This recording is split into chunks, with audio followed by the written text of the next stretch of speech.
जिला एसपी विकाराबाद सब कलेक्टर तांडूर शंकर प्रसाद ने यालाल मंडल के कुकट कागना नदी का दौरा किया और इतवार को होने वाले गणेश निमज्जन इंतजामात का जायजा लिया। तांडूर डीएसपी बालाकृष्णा रेड्डी के अलावा म्यूनिसिपल, बिजली, रेवेन्यू और दीगर महकमे जात के अहदेदारों के साथ साथ उत्सव कमेटी के अरकान शरीक थे। इसी दौरान गणेश की मूर्तियों के लाने का रूट और निमज्जन के मुकाम का मुआयना भी किया गया। निमज्जन जगह पर बैरिकेड्स, बिजली की सहूलतें और अमले की तफसीलात मालूम की गई।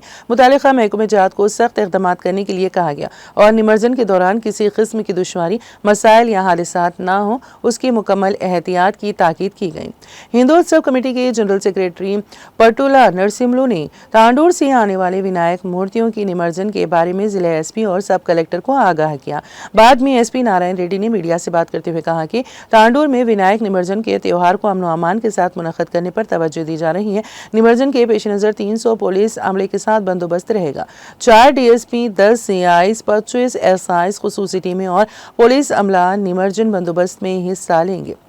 विनायक निमज्जन त्योहार को पुरअमन तौर पर मुनक़्क़द करने के लिए सभी से ताउन की अपील की गई है। इस प्रोग्राम में म्यूनिसिपल कमिश्नर यादगिरी, बिजली DE Bhanu Prasad, Tandur rural CI Nagesh, SIs, मुतालिका महकमे जात के अहदेदारान और अमला मौजूद था।